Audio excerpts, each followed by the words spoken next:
Educação à distância, mudando realidades.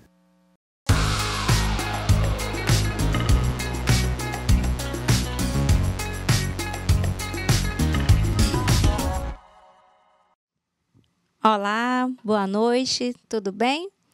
Eu sou a professora Rosa Martins e estou aqui no estúdio do Instituto Federal de Rondônia, campus Porto Velho, Zona Norte, onde faremos a transmissão da nossa aula da disciplina Teorias do Desenvolvimento e da Aprendizagem. Eu vou fazer minha audiodescrição. Eu sou uma mulher de morena clara, estou usando uma camisa preta e uma calça azul. E o sinal que me identifica na comunidade surda é este. Eu estou aqui muito bem acompanhada com o professor Marcos, professor de Libras, e a fonoaudióloga Lidiane. E eles agora vão se apresentar para conhecermos melhor. Professor Marcos. Então, boa noite a todas e todos. O meu sinal que me identifica na comunidade surda é esse aqui. Eu atualmente sou professor de Libras do Instituto Federal de Rondônia. Cheguei faz pouco mais de um mês. Eu venho da Universidade Federal de Alagoas. Estive como professor lá durante os quase 8 últimos anos. Tenho graduação em fonoaudiologia e letras libras. Sou mestre em linguística pela Universidade Federal de Alagoas também. E no mesmo lugar onde eu estou cursando agora o doutorado. E já atuei bastante tempo como tradutor-intérprete e como professor de Libras. Tenho uma atuação também ampla na área do canto, especificamente do canto lírico. Então é um prazer estar aqui hoje. Muito obrigado, professora Rosa, pelo convite. É uma honra estar ao lado também da professora Lidiane. A professora Lidiane foi minha professora, uma das minhas mestras no curso de fonoaudiologia. E é uma honra. Muito obrigado. Muito obrigada também. Vamos conhecer um pouquinho mais da Lidiane? Boa noite a todos. Obrigada pelo convite. Um prazer imenso poder falar com vocês hoje. Sou Lidiane Barra Vieira, atuo como fonoaudióloga em Porto Velho desde 2008, especificamente na área de linguagem e fala infantil. Tenho formação pela Universidade de São Paulo, campus Bauru, especialização em linguagem e motricidade orofacial pelo Conselho Federal de Fonoaudiologia e mestre em fonoaudiologia também pela Universidade de São Paulo, campus Bauru. Então, vamos começar o nosso bate-papo aqui e eu já quero dizer que você pode fazer sua pergunta, seu comentário aí no nosso bate-papo do YouTube, que nós estaremos aqui disponíveis para receber. Temos a nossa aluna Gislane, que está acolhendo e vai mediar aí todos os questionamentos e comentários. Fiquem à vontade para conversar aqui com a gente. Eu quero iniciar conversando aqui com a doutora Lidiane sobre linguagem. O que podemos pensar, qual é a diferença do conceito de linguagem e fala? Essa é a pergunta clássica na fonoaudiologia, né? Da diferença entre linguagem e fala. De uma maneira bem simples, vamos dizer, né? Que a gente tem como produto final de execução a fala. Mas antes de conseguirmos nos comunicar através da fala, tem todo um planejamento anterior, né? Então, por meio da linguagem, a gente consegue planejar o que vai ser feito, o que vai ser falado como produto final, articulado através da fala. E para a gente construir essa mensagem, para a gente planejar o que vai ser dito, a gente precisa saber o que dizer, né? Selecionar as palavras adequadas, a gente precisa utilizar os sons adequadamente, construir a frase adequadamente, até o produto final, articulando os sons para conseguir falar. Então, assim, de uma maneira bem geral, a diferença entre linguagem, esse planejamento prévio, com diferentes áreas se conectando e construindo toda a mensagem prévia e até o produto final, que é construir gestos articulatórios e, de fato, conseguir expressar oralmente, falando aquela ideia inicial. Muito interessante. E, Marcos, com a fala aqui da Lidiane, eu fiquei pensando, e quando a gente não consegue falar adequadamente ou quando a gente não consegue falar a mudez?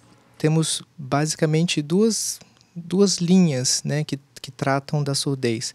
Uma linha mais clínica, que vai enxergar a surdez como uma patologia, né, que precisa de um tratamento, e uma linha mais humanista, que vai encarar a surdez como algo, como uma característica que traz uma diferença e, portanto, uma língua advinda disso, né? Como nós estamos hoje numa crescente, né, das pesquisas linguísticas em língua de sinais, a gente tem notado que a Libras ou qualquer outra língua de sinais, ela acompanha o mesmo processo de desenvolvimento que qualquer outra língua oral. Inclusive, na minha pesquisa de mestrado, a gente conseguiu observar que a aquisição de pronomes, por exemplo, em língua brasileira de sinais, ela ocorre em alguns meses antes em relação ao que ocorre no português. Então, o que a gente precisa, na verdade, é que essa criança desenvolva uma língua, seja ela em que modalidade for, ou modalidade oral, ou modalidade visual, que é o caso das línguas de sinais. O que a gente vê que é muito proeminente, né, no atendimento da criança surda, seja na área da fono, seja na área da linguística, uma dificuldade de acesso linguístico num período em que a criança está em pleno desenvolvimento. Então, o que a gente precisa saber em relação à surdez é de que forma fornecer para essa criança um ambiente linguístico propício para que ela adquira uma língua no período adequado, né, que a gente chama período crítico. Algumas pessoas chamam esse período crítico de um período que vai de 0 a 5 anos, alguns outros autores levam isso até o início da puberdade. Então, acho que o principal em relação à surdez, eu talvez diria que é de que forma a gente fornece a essa criança esse ambiente propício. Muito obrigada. E nós temos algumas perguntas no YouTube. Eu quero iniciar aqui com a nossa primeira pergunta, que é a pergunta da própria mediadora de hoje, a Gislaine, que é acadêmica do curso de pedagogia. Ela vai se apresentar e mãe também. Gislaine, pode fazer a sua pergunta. Boa noite. Sou acadêmica do curso de pedagogia, do curso EAD aqui do campus IFRO Zona Norte, e aproveitar que como mãe de uma criança com dislalia, uma pergunta para a doutora. Nós mães temos a dificuldade de saber aquela brincadeira, a criança está falando, é bonitinho, e aí nós vamos levando. Então, chega uma época que você não vai saber quando realmente é um distúrbio de fala. Como lidar ou como falar para essas mães hoje em dia saberem desde o início a idade correta, a idade em que ele tem sim que estar falando essa letra, a idade em que ele tem que estar evoluindo uma sílaba, para nós podermos nos precaver, porque o meu hoje ele tem 12 anos, né, na verdade, e é difícil.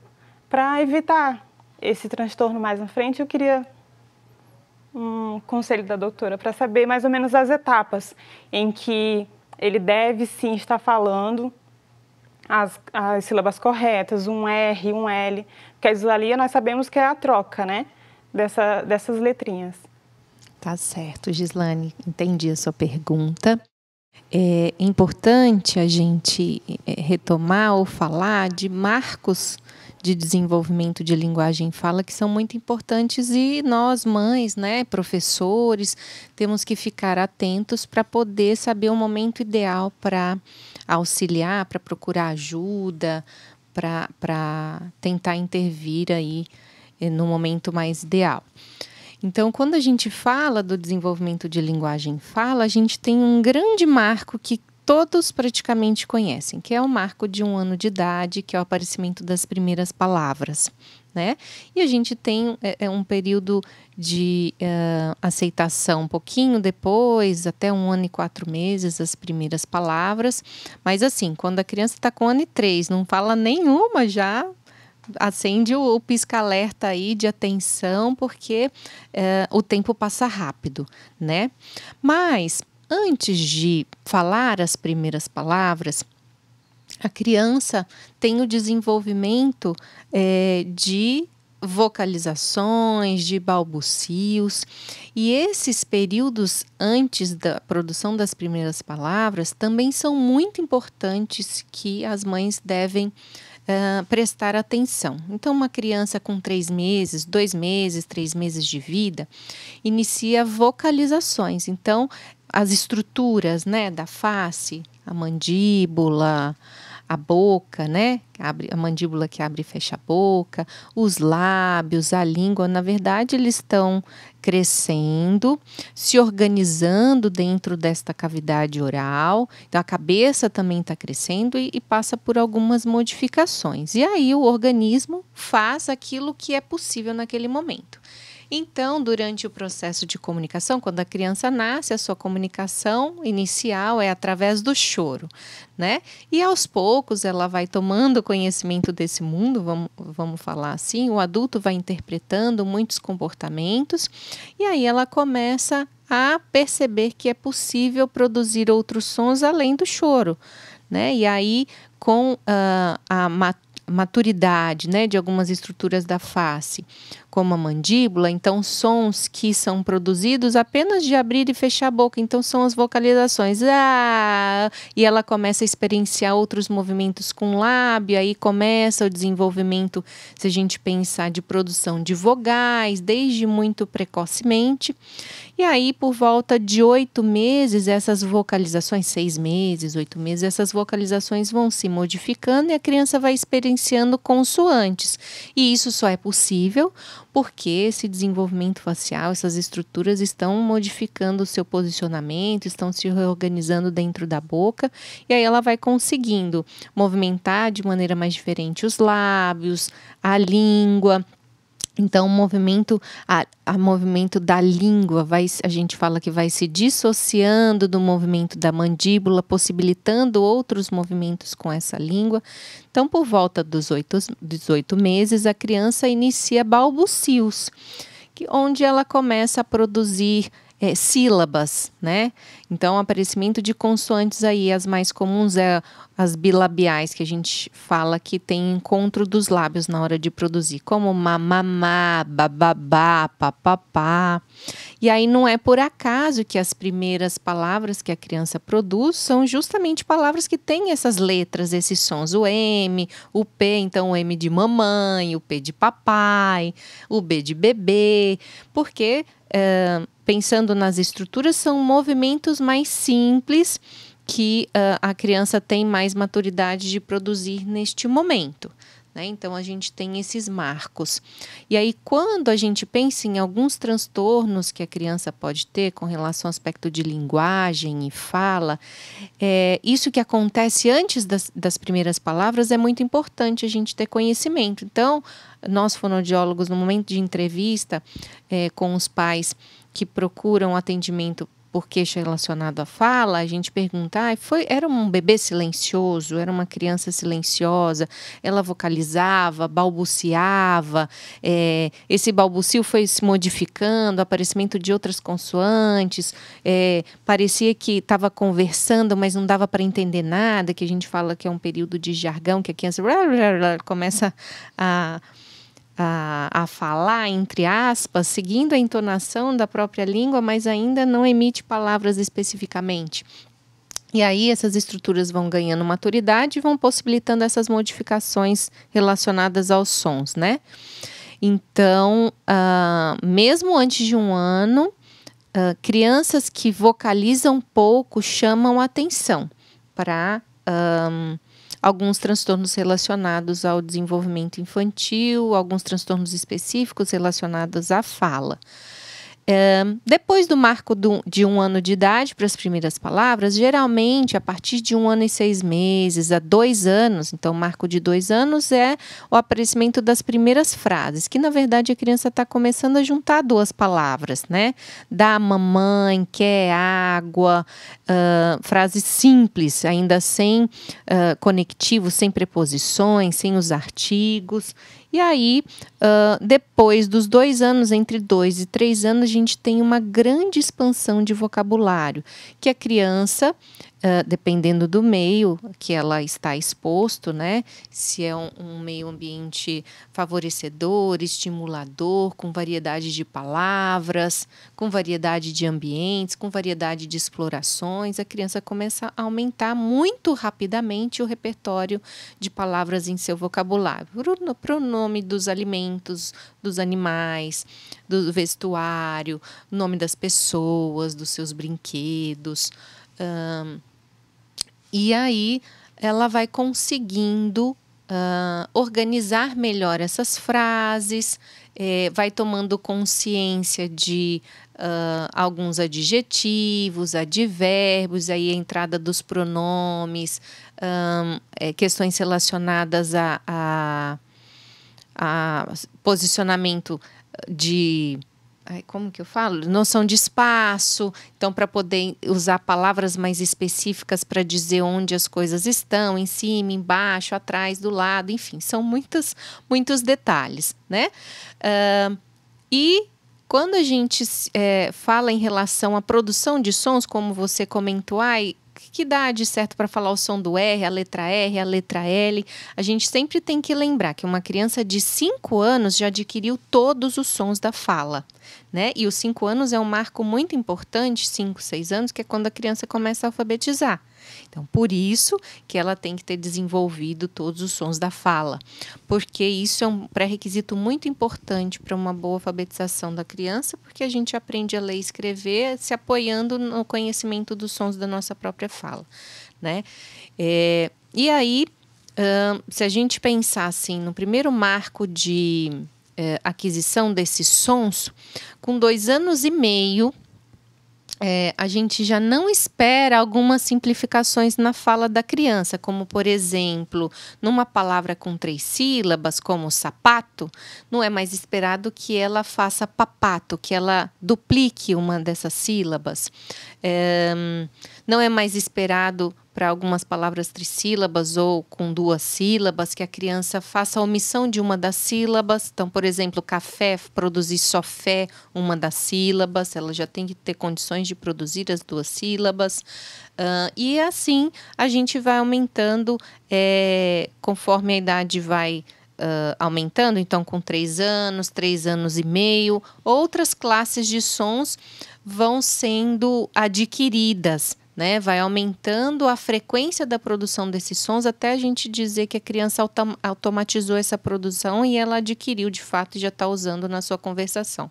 Mas uma dúvida e um marco muito importante é principalmente com relação ao som do R, que não é um som muito fácil de produzir. Na verdade, é um som difícil porque exige uma habilidade muito específica da pontinha da língua, e isso exige que essa estrutura também tenha uma boa força, um bom movimento, para que ela consiga produzir adequadamente esse som, né? Então, várias coisas podem acontecer nesse percurso da infância que essa língua não está preparada ainda para produzir o som do R, e é muito comum a criança demorar a adquirir esse som e ter a fala conhecida aí como a fala do Cebolinha, né? Mas 4 anos, 5 anos, essa criança tem que ter adquirido esse som e não realizar mais essas trocas, principalmente relacionado a R. Muito obrigada, Lidiane. E aí, com a sua fala, eu fiquei pensando Eu vou chamar o Marcos aqui para conversar com a gente sobre isso. E com relação à surdez, como que os pais, né, até mesmo cuidadores ali na primeira infância, bem na primeiríssima infância, podem começar a perceber sinais, podem começar a desconfiar que precisa ali de alguma ajuda? Bom, a gente disse que um dos fatores de risco para a surdez ou para qualquer alteração é a queixa dos pais, né? Porque os pais são as pessoas que ficam com a criança o dia inteiro, ou as pessoas que estão mais com ela. Então, são as primeiras pessoas a notarem se houver alguma alteração. Então, geralmente são os pais que vão observar isso. E aí, pegando o gancho da fala da professora Lidiane, a gente observa também essas questões, esses marcos na língua de sinais também. Na língua de sinais, a gente tem uma coisa chamada configurações de mão, que são as formas que as mãos assumem na hora de fazer um sinal. E basicamente a gente tem uma configuração de mão, uma locação, um local onde o sinal é feito, e às vezes um movimento. Temos outros parâmetros, mas vamos simplificar. Então, o sinal de conhecer. Eu tenho essa configuração de mão e o sinal de conhecer é esse. Então, o local que ele é feito é no queixo e esse é o movimento batendo. Então, acontece também da criança desenvolver as configurações de mão a partir do polegar e do indicador. Então, configurações de mão que usam sinais que usem essa configuração de mão ou essa configuração de mão são adquiridos antes do que sinais com essa configuração, que exige uma coordenação motora fina mais rebuscada e são adquiridos posteriormente. Então, assim como fazendo um paralelo com o português, a gente tem um desenvolvimento que é antero-posterior, né? Então, sons que são mais bilabiais, o b de bola, a criança adquire antes do que o c de casa, por exemplo, né? Então, a gente pode fazer esse paralelo. Então, configurações que eu chamo, né, de rádio uná, porque a gente tem aqui um osso chamado rádio e outro aqui chamado una. Então, rádio uná. E aí a gente também precisa estudar muita coisa ainda a respeito das alterações que a gente vê na aquisição da língua de sinais. Porque o que acontece é que quando nasce uma criança surda, é muito comum que a família esteja de luto, porque esperava um filho ouvinte e, de repente, o que se apresenta para essa família é um filho surdo. Então, essa família que muitas vezes não tem contato com nenhuma pessoa surda, que não tem conhecimento sobre língua de sinais ou desse universo da surdez, essa família precisa se adaptar e precisa encarar uma nova realidade. Às vezes é muito difícil, né? Dependendo da situação econômica dessa família ou dependendo da localidade em que ela se encontre, do grau de instrução, nem sempre essa família consegue fazer uma protetização de sucesso com essa criança. Às vezes tem, como acontecia, por exemplo, em algumas cidades do interior, em Alagoas, tinha famílias que não tinham acesso, né, ao trabalho do fonoaudiólogo, ao trabalho do professor de Libras ou da comunidade surda, e acaba que essa criança não adquire nenhuma língua na idade que deveria, né? E aí as perdas são enormes. Então, o que a gente vê ao longo, né, que eu defendo, é de que essa criança, que essa família, né, se informe, né, e ofereça todas as possibilidades possíveis para essa criança. Porque o que importa, independente da língua que ela vá adquirir, é que ela adquira uma língua, né? O nosso cérebro ele foi feito para desenvolver uma língua. Tanto que tem alguns estudos, é interessante dizer, tem alguns estudos que falam que a criança, antes de 1 ano, ela consegue discriminar a língua que está ao seu redor. Então, a criança, até 1 ano, a gente Por exemplo, se ela for uma falante do português e alguém estiver falando russo perto dela, ela vai ter uma reação diferente. Ela consegue discriminar, saber que o som que ela está ouvindo é diferente da língua dela. Então, só que isso, a partir de 1 ano, isso diminui, isso acaba. Então, essa criança que tem um cérebro que está desenvolvendo ali de 0 a 5 anos, enchendo de sinapses, enchendo de conexões, se ele não for estimulado e esse período passar, a forma que o cérebro vai desenvolver é diferente, né? Diferente desse período. Então, a gente precisa correr com essa criança, né? Correr para que ela adquira uma língua. E mais estudos precisam ser feitos, porque por conta do grande preconceito que a gente tem com as línguas de sinais ao longo, né, de muitos séculos até, durante muito tempo a língua de sinais foi vista como apenas uma forma de comunicação, mas não como uma língua de fato, né? A partir dos estudos na década de 60, 70, mais ou menos, foi a primeira vez que no mundo a língua de sinais ela foi encarada como uma língua de fato. Então, se você tem uma língua, você tem o povo da língua. E se você tem o povo da língua, você tem cultura. Então, a partir do momento em que a ciência passa a olhar as línguas de sinais de uma forma diferente, a gente então passa a voltar o olhar científico, né, e de estudo para essas línguas de sinais, inclusive para entender quais são as manifestações desses marcos de aquisição da linguagem. Porque até então a gente sabe como ocorre com os fonemas, com a combinação de sílabas, mas e nas línguas de sinais, como isso ocorre? Então é tudo muito novo, né? As descobertas estão sendo feitas muito recentemente. Inclusive o Brasil é um país de ponta no que fala sobre as pesquisas em línguas de sinais no mundo, né? Então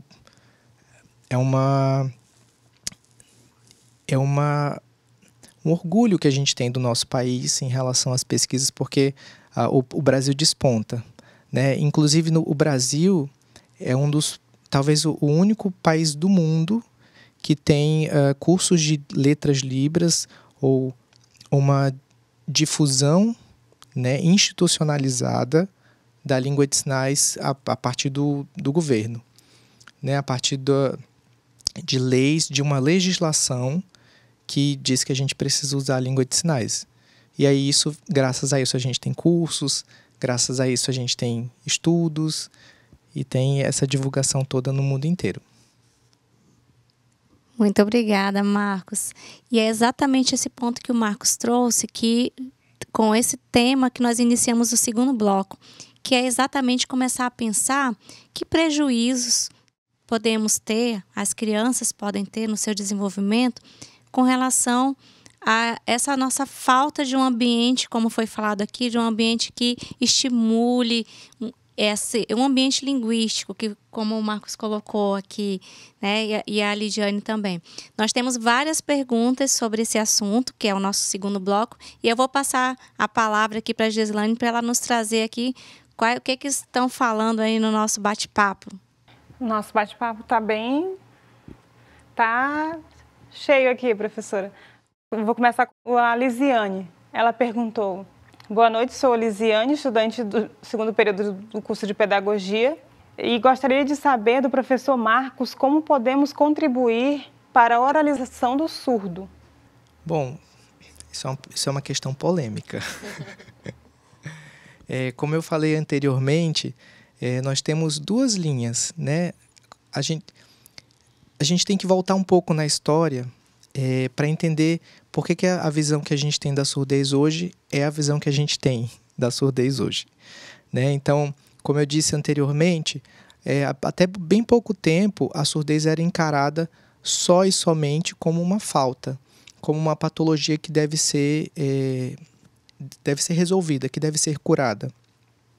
A partir do momento em que a gente começa a ter estudos linguísticos que falem sobre as línguas de sinais, a gente começa a ter uma discussão um pouco diferente. Então, se eu tenho uma língua, eu tenho um povo da língua. E se eu tenho a língua e povo, eu tenho cultura. Então, se eu tenho cultura, eu preciso preservar esse povo, eu preciso valorizar esse povo, valorizar essa cultura, entender de que forma ela funciona e não simplesmente patologizar ou clinicalizar um ser humano que é um ser inteiro. Ele não é só uma orelha, né? Então, assim, o que a gente defende hoje, né? As pessoas que trabalham na comunidade surda, que têm contato com surdos, que usam língua de sinais, a gente defende uma filosofia chamada de bilinguismo. Então, de repente, você já deve conhecer, né, na sua cidade, se você é daqui de Porto Velho, a gente tem, que eu saiba, 2 escolas bilíngues. Uma escola que é inglês-português, que é, não sei se pode falar o nome aqui. Existe uma escola, né, famosa que tem o ensino bilíngue inglês-português. E nós temos uma escola municipal também aqui, que é uma escola bilíngue, que a língua de instrução é a língua de sinais, é Libras, e o português como segunda língua, português escrito. Então, o que eu acredito, enquanto trabalho com surdos, é que você deve fornecer para a criança todas as possibilidades. Porque futuramente a criança vai escolher. É muito comum na comunidade surda você ver surdos que não querem usar aparelho ou surdos que tenham uma experiência muito ruim com o processo de oralização, com o processo de protetização. Surdos mais velhos, por exemplo, têm muitos traumas. É muito comum você ver isso. Só que a gente precisa levar em consideração o contexto de tecnologia, o contexto de estudos, né? Hoje em dia, a abordagem que se tem, né, com os estudos, são fonoaudiólogos muito mais humanos e fonoaudiólogos que não tratam a patologia ou que vão olhar para o surdo como simplesmente uma orelha. Inclusive, tem abordagens fonoaudiológicas que usam, de fonoaudiólogos que são bilíngues, que fazem uma espécie de ensino de língua. Sabe, como se você fosse aprender inglês. Então, a partir da Libras, caso o surdo queira, então ele ensina o português para o surdo. Mas aí é uma decisão dele, porque perpassa por muitas questões, muito mais filosóficas, culturais, de vivência, né? De vivência. Porque quando o surdo, quando ele adquire cultura surda, quando ele está no meio dos surdos, o traço mais característico, que é mais forte, que faz ele olhar para o outro e se identificar enquanto igual, é a surdez, né? Mas quando a gente fala de surdos, a gente fala de uma gama de possibilidades. Então, eu falo de surdos. Então, eu tenho um surdo que é protetizado, eu tenho um surdo que é oralizado, surdo que só usa língua de sinais, surdo que usa tudo, né? Então, mas o que a característica mais forte desse grupo, para se identificar, né, e olhar para o outro e dizer é igual a mim, é a surdez. Então, a relação que os surdos têm com a surdez muitas vezes é diferente da relação que nós, ouvintes, temos com a surdez, né? Então, a gente precisa, para entender isso, e aí por isso eu digo é muito difícil responder essa questão, de que forma a gente pode ajudar o surdo a oralizar. É difícil responder isso, né? Tecnicamente eu poderia dizer, olha, você vai instalar o fonema assim, assim, mas isso perpassa por uma coisa muito mais profunda, que é a constituição dele enquanto indivíduo, a constituição da identidade dessa pessoa. Então, quem é você enquanto identidade, né? Quais são as características que vão constituir quem você é?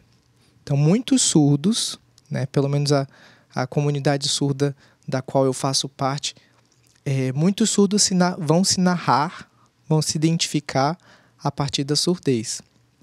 E muitos não desejam ser oralizados, né? Então, são surdos adultos. Quando a gente fala de crianças surdas, aí mais uma vez, o que eu defendo? Que seja possibilitada para essa criança todas as possibilidades. Oralização, protetização, estimulação, e aí eu digo estimulação bilíngue. Caso eu tivesse um filho surdo, eu estimularia esse filho a aprender língua de sinais e a aprender o português. E depois ele decidiria que língua que ele iria usar, né? Porque é importante para a criança, e também tem alguns estudos que falam sobre isso, que é bom que as crianças sejam bilíngues, né? São mais possibilidades. O cérebro é diferente, né? O número de conexões é muito maior. E, inclusive, para doenças senis, né? Aprender uma outra língua é visto como uma abordagem não medicamentosa para que essa pessoa atrase o diagnóstico. Por exemplo, vou receber o diagnóstico de demência aos, 80 anos, por exemplo. Se eu aprendo uma outra língua, é provável que eu postergue esse diagnóstico, né? Então, por quê? Porque é mais estimulação. Então, como se oraliza o surdo, é muito difícil dizer isso. Tecnicamente é muito fácil. Você vai dizer, a professora Lidiane, que trabalha com isso, provavelmente vai saber isso muito melhor do que eu. Mas eu ajudar a oralizar o surdo depende. A gente tem que perguntar se ele deseja ser oralizado. Se ele for maior de idade, né? Ou seja, quem incomoda não ser oralizado, ao surdo ou ao ouvinte, né? Então, entramos aqui na questão da identidade, do respeito, do conhecimento da cultura do outro. Então, todos esses temas são muito valiosos quando a gente fala de educação e aí especialmente pedagogia. Nós recebemos muitas perguntas, eu não sei se nós vamos dar conta de todas, mas eu vou passar a palavra para a Gislaine para a gente continuar. Professora, nossos colegas estão aqui aproveitando o máximo que puder. Eu vou fazer as que estão aqui disponíveis. A Larissa, nossa colega também, ela pergunta para a doutora como é feito o diagnóstico de apraxia de fala na infância e como o professor pode auxiliar a criança nesse processo. A apraxia de fala da infância é um transtorno motor de fala que está sendo muito falado ultimamente, né? Há alguns anos, mas é recente, né? Então, as descobertas são muito recentes, as pesquisas estão acontecendo para investigar, não mais para investigar o diagnóstico, a gente já tem conhecimento dele, mas as causas desse diagnóstico ainda é muito investigado e as técnicas terapêuticas. A apraxia de fala, ela começou a ser mais estudada porque crianças com dificuldade de produção de som, com dificuldade de evoluir nas demandas da fala, não respondiam às técnicas, às propostas terapêuticas que até então se conhecia e que se utilizava, né? E aí, com a descoberta de que o cérebro não consegue mandar informação para as estruturas da boca, para os músculos fazerem o movimento do som, conseguir sequencializar esses sons para emitir uma palavra, para produzir uma frase. As propostas terapêuticas modificaram a partir desse conhecimento. Então, hoje a gente já consegue tratar melhor essas crianças com essas dificuldades. Elas conseguem evoluir quanto aos aspectos de fala, né? E vocês, né, estudantes de pedagogia, futuros professores, têm um papel fundamental na identificação de muitos sinais de apraxia. Mas esses sinais dizem respeito à produção dos sons da fala. Então, tecnicamente falando, a gente, como fonoaudiólogo, a gente tem um diagnóstico diferencial para ser feito, tem muitos detalhes com relação à produção dos sons a serem analisados que vocês em sala de aula não vão conseguir ter essa percepção, né? Mas qualquer criança com dificuldade na produção de sons, com dificuldade em ultrapassar esses marcos na aquisição de sons, ou mesmo você que não tem conhecimento sobre os marcos específicos para a produção dos sons, verificar que essa criança ela se diferencia do grupo, né, daquela turma, é importante indicar aos pais, questionar sobre o monitoramento desse desenvolvimento, em específico da fala, e sugerir se não seria o momento de fazer uma investigação para um diagnóstico diferencial,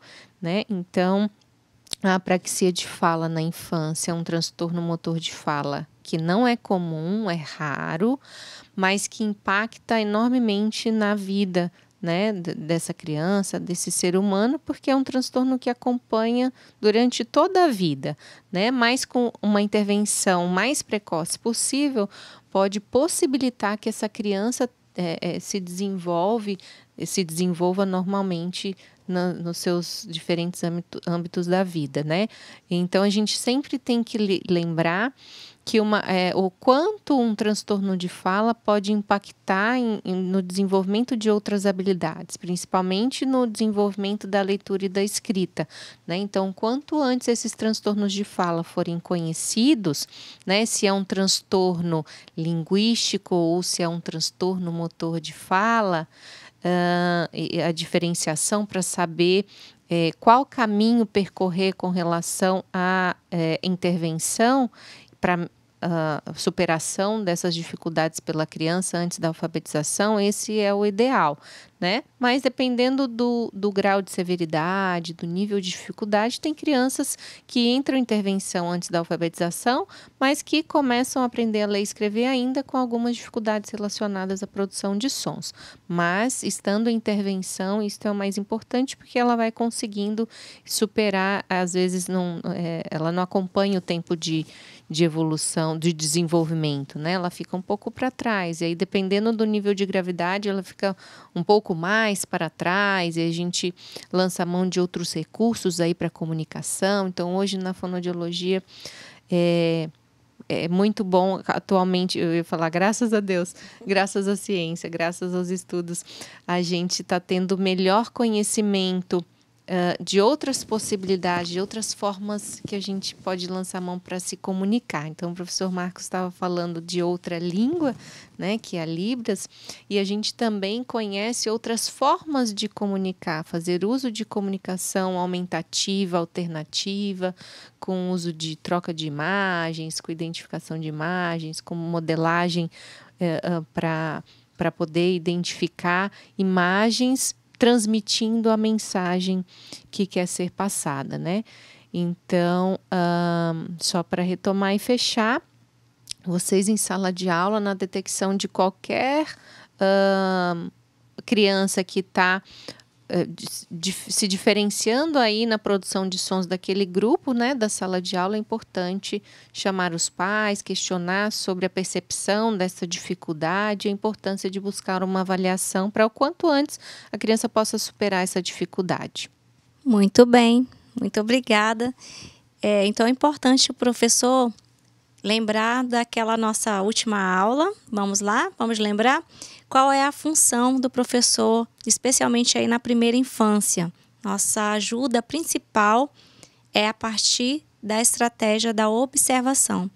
Sem observar a criança, sem observar com cuidado, não conseguimos identificar, não conseguimos perceber as necessidades dessa criança. Então, por isso, acabamos muitas vezes nos apressando, inclusive, a dar diagnósticos que não nos compete. A doutora Lidiane acabou de falar aqui que existe uma série de exames, série de detalhes que precisam ser avaliados. Não é o professor da educação infantil que vai fazer essa análise, mas o que nos compete ali como professores, assim também como mães e pais, é observar a nossa criança, observar aquele grupo e observar aquilo e estudar. Entender ali sobre os marcos, especialmente os professores, nós precisamos conhecer até para conversar com a família, até para fazer esses diálogos que poderão ajudar precocemente, porque quanto antes, né, essa criança receber ajuda, melhor será o seu desenvolvimento, né, como já foi falado aqui. Vamos então às próximas perguntas. Para a doutora Lidiane. A Mildred pergunta se é mito ou verdade que o aprendizado concomitante de 2 línguas pode desenvolver a gagueira na criança. É um mito. E é um mito que essa questão eu nunca tinha ouvido. Não existe essa relação de desenvolvimento da gagueira no aprendizado de 2 línguas. Né? A gente tem o conhecimento deste transtorno da fluência, que é a gagueira, né? Que é uma disfunção cerebral. Né? Então, existe realmente um transtorno, o cérebro se organiza de outra forma aí na hora de produzir a fala com ritmo, com uma velocidade adequada, entonação, com uma fluência, uma suavidade. O aprendizado de 2 línguas não leva a essa alteração, né? Mas a gente tem conhecimento de que, como parte do desenvolvimento da linguagem, da fala, a criança tem períodos nesse seu desenvolvimento que é comum ela apresentar algumas rupturas, algumas repetições, algumas hesitações na sua fala, por estar num período de muita expansão de novas palavras, mas que o processamento, a velocidade de processamento ainda não acompanha essa velocidade de aquisição de novas palavras, e aí ela pode hesitar, ficar buscando palavras, e isso fica bastante repetitivo, que deve ser monitorado, acompanhado, para verificar o quanto isso vai evoluir, vai aumentar de proporção e quanto isso vai desaparecer, né? É importante a gente saber se na família existem outras pessoas com algum transtorno de fala, principalmente a gagueira. Então, se tem algum familiar gago na família, aumenta o risco dessa criança desenvolver a gagueira. Né? Então, a gente tem conhecimento de critérios de risco aí para o aparecimento da gagueira infantil, mas essa relação de bilinguismo, ela é um mito. O desenvolvimento de uma criança bilíngue não é o equivalente ao desenvolvimento de uma língua e de outra. A gente tem algumas diferenças em relação ao desenvolvimento de uma criança bilíngue e de uma criança monolíngue. Além disso, essa criança ela vai ter um repertório muito maior de possibilidades para nomear, por exemplo, um objeto, do que uma criança monolíngue, né? E tem um autor que é o autor que eu gosto bastante, chama Chomsky, que ele fala que a criança ela sabe muito mais do que ela produz. Então, a gente consegue ver um indício disso nesse período, porque ela sabe muito mais do que ela de fato consegue produzir, não é? Muito interessante. Inclusive, se a gente já ouviu aqui o Marcos comentar que o bilinguismo ele pode até mesmo adiar um diagnóstico de uma demência, né? Pode até, então, é difícil pensar que produziria a gagueira, por exemplo, né? Vamos então para as nossas últimas perguntas. Como é que saiu o nosso bate-papo, Gislaine? Tem bastante, professora. Vamos para mais uma? A Luana Oliveira pergunta como é trabalhar os sons da fala na sala de aula. Na minha concepção, os sons da fala na sala de aula não são trabalhados especificamente, mas é muito importante que as crianças tomem conhecimento de quais são os sons das letras, dessa relação qual é o som de cada letra, para que ela consiga fazer essa decodificação na hora de aprender a ler e a escrever, né?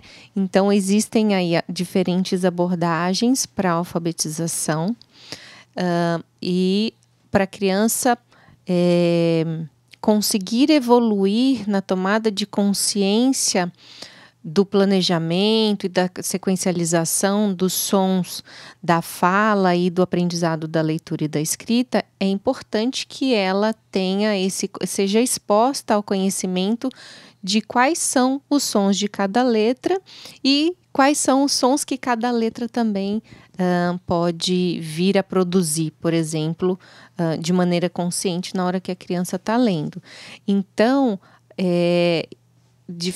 dependendo dos modelos aí de alfabetização, isso é exposto para a criança ou não, né? E hoje na clínica a gente observa o quanto isso é importante e faz diferença na evolução da consciência fonológica, da consciência das partes da palavra, da sílaba da palavra, dos sons das letras e da combinação desses sons para a formação de uma palavra.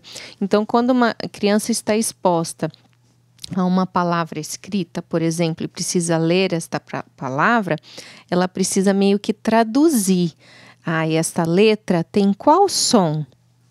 E aí sequencializando para poder verbalizar, ler oralmente aquela palavra. Então, por isso que ela tem que tomar conhecimento dos sons das letras, né? E aí, claro que o professor tem que ter o conhecimento dos sons de cada uma das letras. E aí vai depender muito da abordagem que o professor está exposto na sua escola, né? Porque você vai seguir essa abordagem e vai expor a sua criança dependendo dessa metodologia, né? Então, na minha visão, é uma abordagem muito importante e acaba auxiliando muito o processo de aprendizado da leitura e da escrita, porque pelo perfil do nosso processo de alfabetização, né, que é um perfil mais alfabético e demanda desse conhecimento dessa relação letra-som. Aqui no Brasil, se a gente pensar, é exposto por acho que até criado por um fonoaudiólogo bastante conhecido da nossa área, da linguagem, da aprendizagem, que é o Jaime Zorzi. Tem não sei se é um projeto, ele divulgou isso no YouTube, que chama As Letras Falam. E é uma música que expõe para a criança o som de cada uma das letras. É muito interessante. Existem ainda outros modelos também para trabalhar alguns transtornos dos sons da fala e até mesmo para trabalhar, para alfabetizar crianças.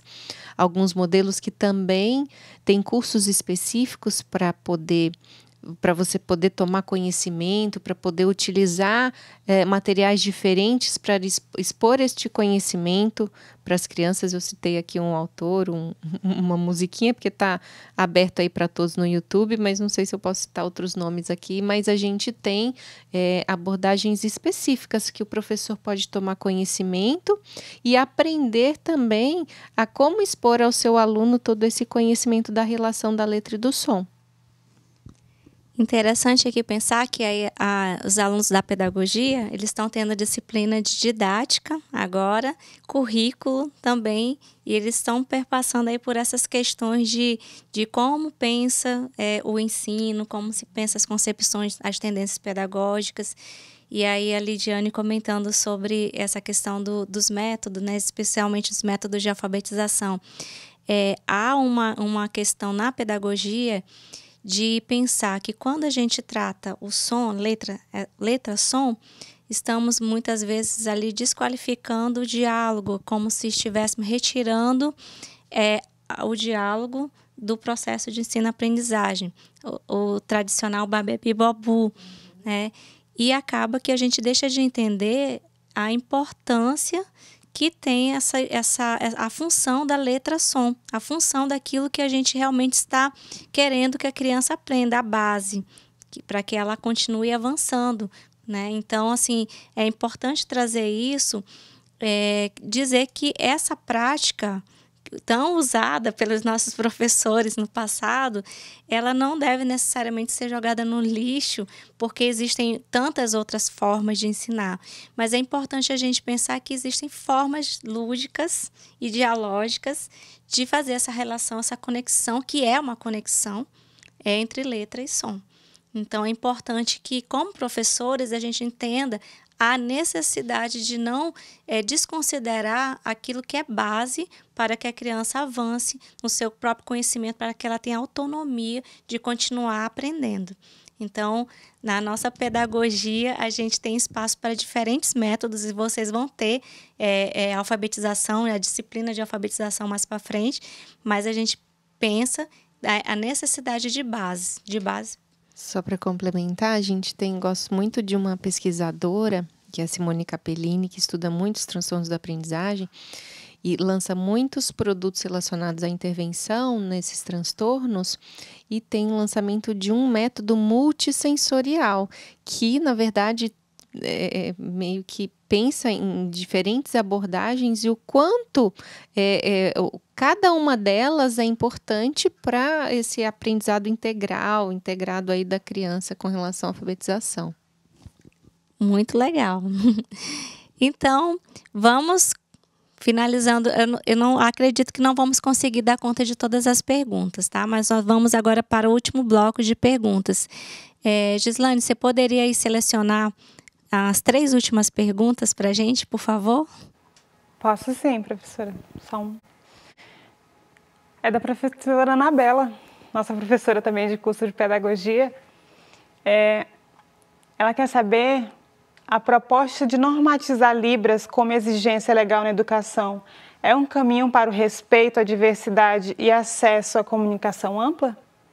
Bom, a partir do momento em que você tem mecanismos e tem formas de expansão, de divulgação de uma língua, né, automaticamente você também está divulgando um povo, está divulgando toda uma cultura. E sim, inclusive a partir disso, a partir dessa inserção da Libras nos cursos de formação de professores, no curso de fonoaudiologia, é que a gente tem hoje uma coisa que também no Brasil acontece, que não é muito comum, que você tem um aumento exponencial do número de usuários dessa língua, né? E para uma língua existir, ela precisa de usuários. A Libras hoje, a gente vê, né, com o passar do tempo, que o número de cursos, de oferta de cursos de Libras pelo Brasil afora, inclusive aqui em Porto Velho, né, cresceu muito. Então você tem vários espaços, seja associação de surdos, seja instituições como o próprio IFRO, né, tem um programa de cursos de Libras aqui, já mais sedimentado. A gente tem a Universidade Federal de Rondônia, que tem o curso de Letras Libras, e você tem a disciplina de Libras em todos os cursos de formação de professores em todos os lugares. São muitas pessoas em contato com uma língua, em contato com o povo, em contato com uma temática que até então, no passado, a gente não tinha. É tudo muito recente. A partir de 2002, né, com a lei de Libras, e depois 2005 com um decreto que definiu de que forma que a lei deveria ser aplicada, a gente tem um contato maior das pessoas com a Libras, que até então era uma língua pouco conhecida.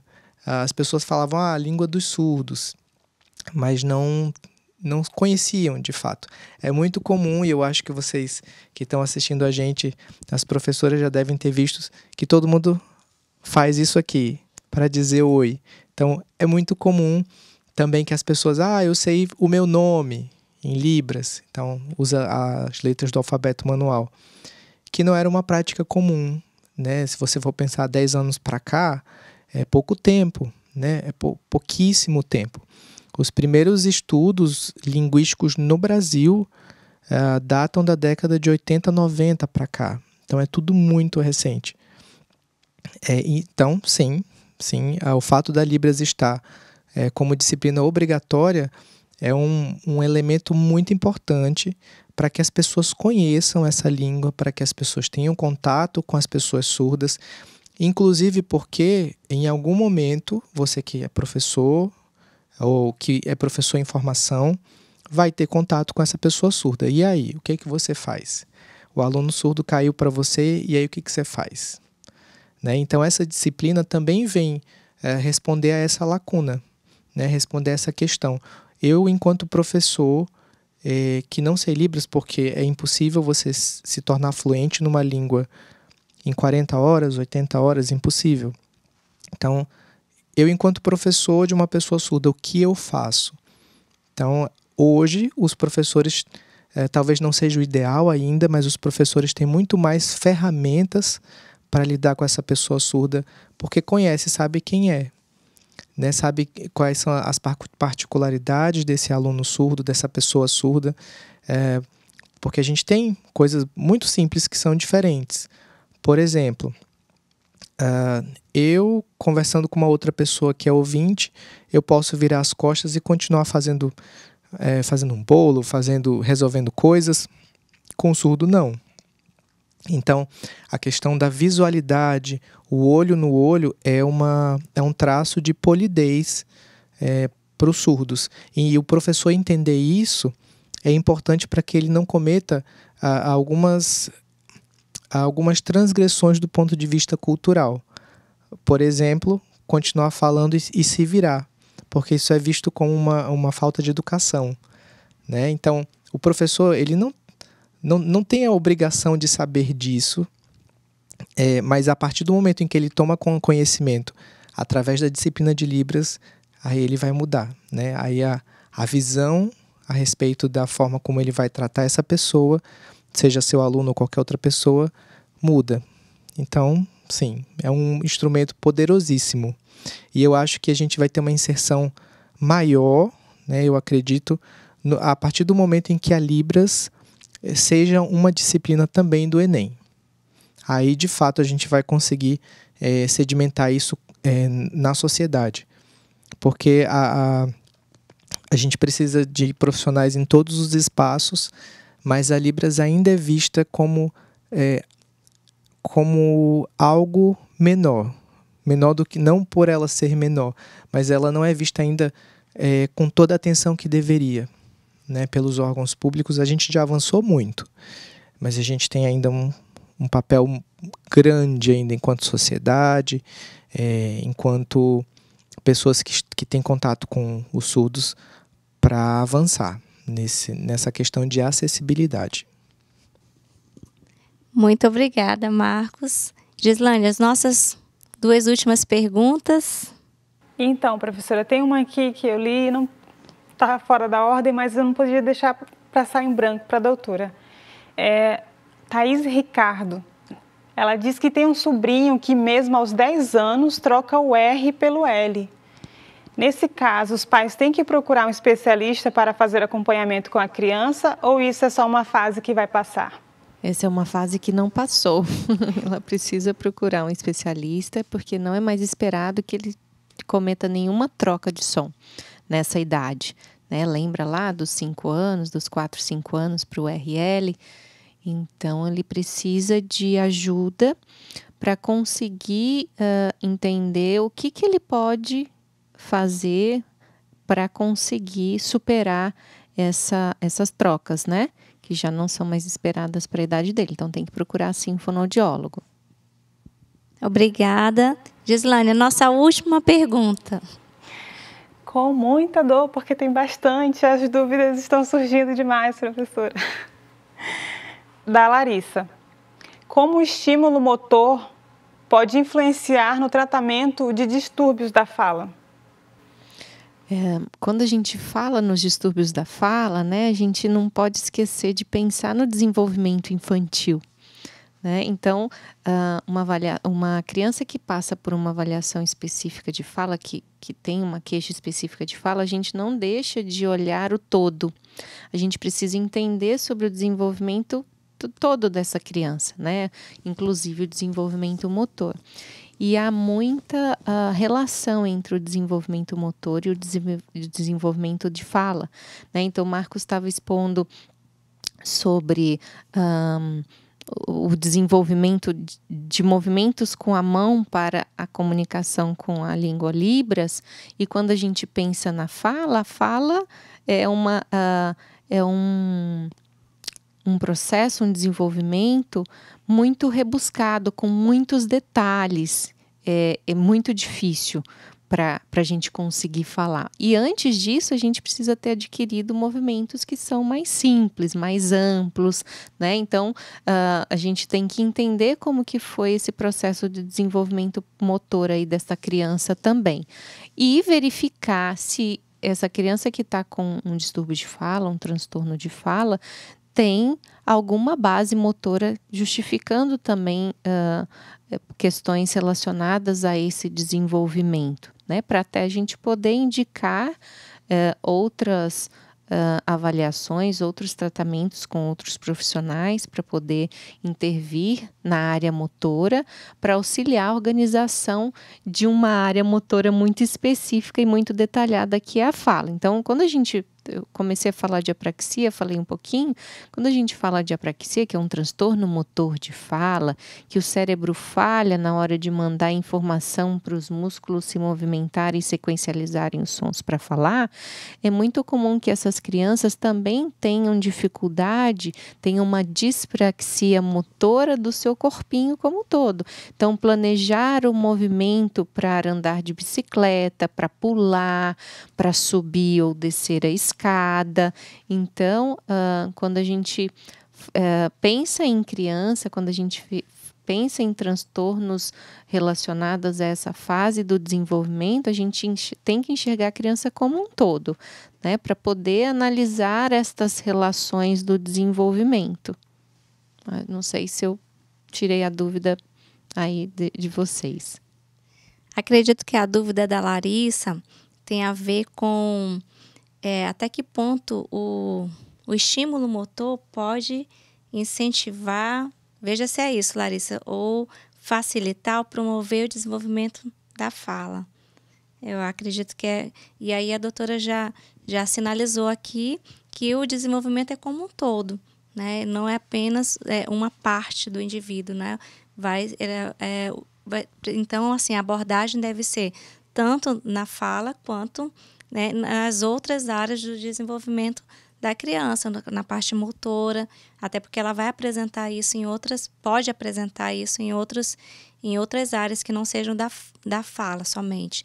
Nós tivemos várias perguntas, eu consultei aqui antes de entrar, que relacionadas aos marcos do desenvolvimento.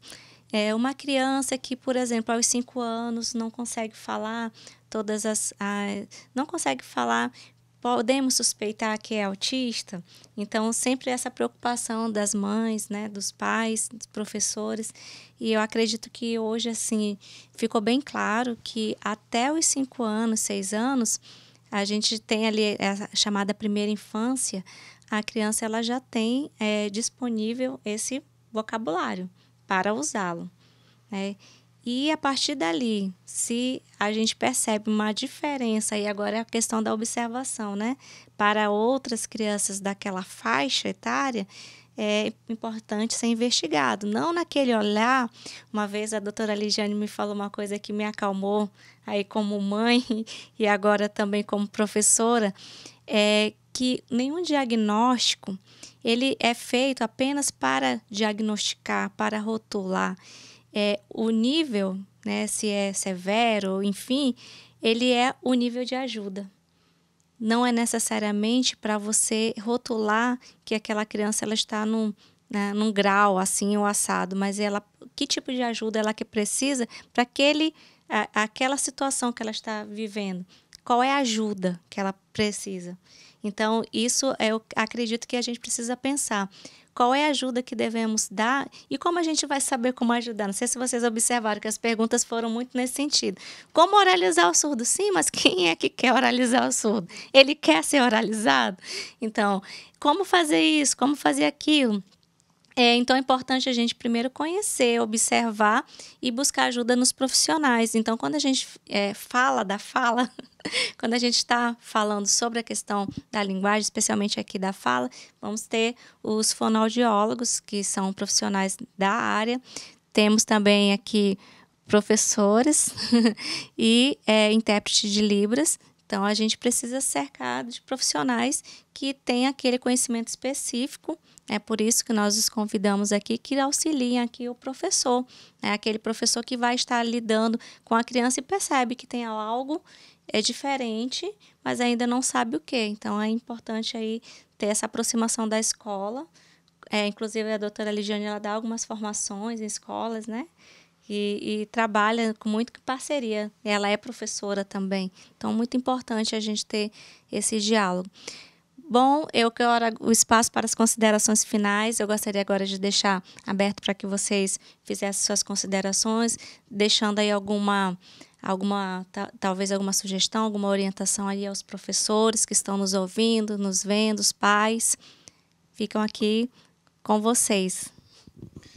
Bom, se você tiver qualquer dúvida em relação à pessoa surda, em relação à língua de sinais, procure um profissional, procure um professor de Libras, procure uma pessoa surda para se informar.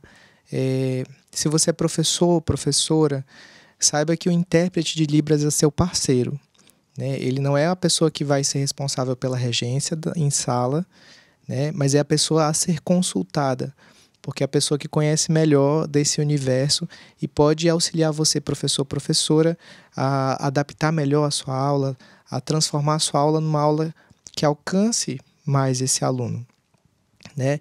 E lembrar sempre que é importante a parceria. A gente sempre precisa trabalhar em conjunto.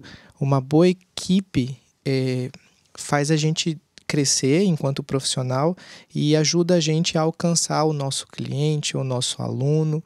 Então, é importante que a gente sempre trabalhe em equipe. O trabalho em equipe é fundamental para qualquer abordagem, né? A gente não consegue fazer as coisas sozinhos e sempre em parceria a gente chega muito mais longe. Então, seja parceiro do seu intérprete, seja parceiro da sua equipe, seja parceiro para saber a quem encaminhar, né? Se a gente tiver alguma alteração, para saber a que profissional a gente, enquanto professor, vai encaminhar esse aluno. Então, essas são as minhas considerações finais. Trabalhe em equipe e procure se informar. A cidade está cheia, provavelmente a sua cidade também, caso você não esteja em Porto Velho, também está cheia de cursos de Libras. Procure na internet, tem muito material interessante e gratuito, né? Os institutos, as instituições públicas estão aí para oferecer essa formação, tá bom?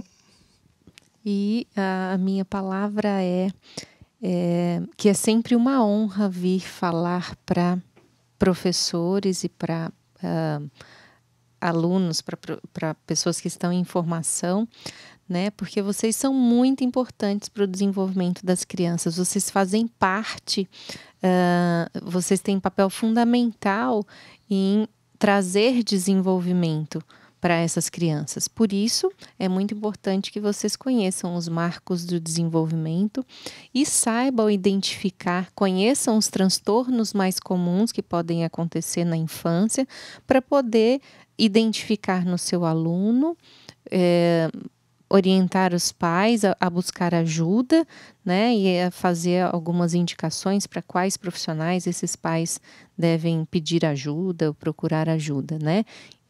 Mas só o recado final é que vocês são muito importantes para o desenvolvimento dessas crianças, vocês são essenciais para o desenvolvimento das crianças, né? Então, é muito importante o conhecimento que vocês estão adquirindo para conseguir passar todo o aprendizado para elas.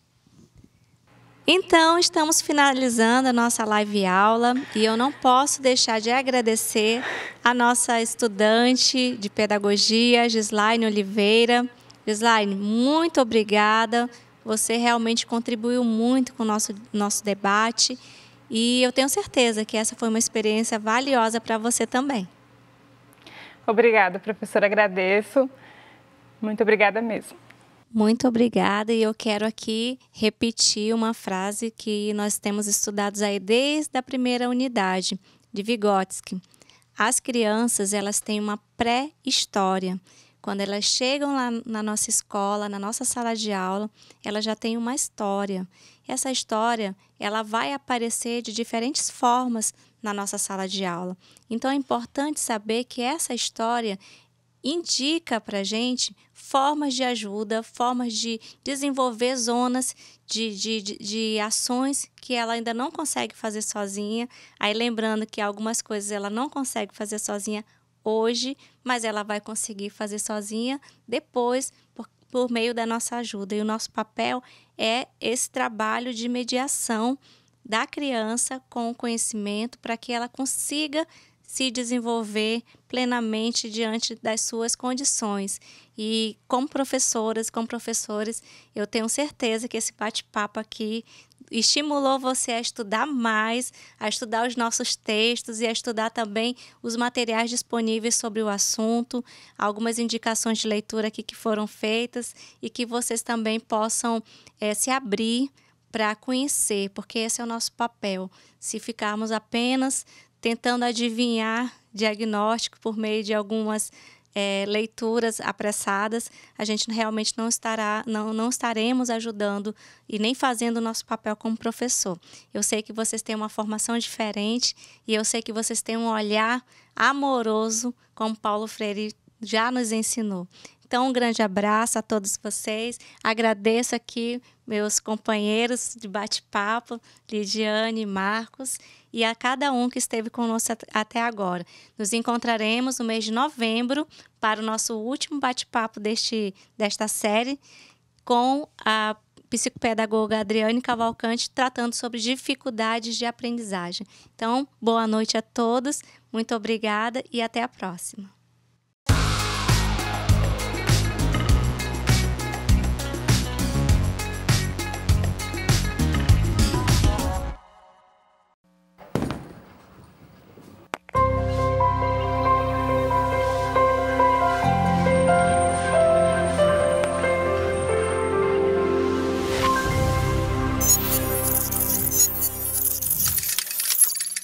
Educação à distância, mudando realidades.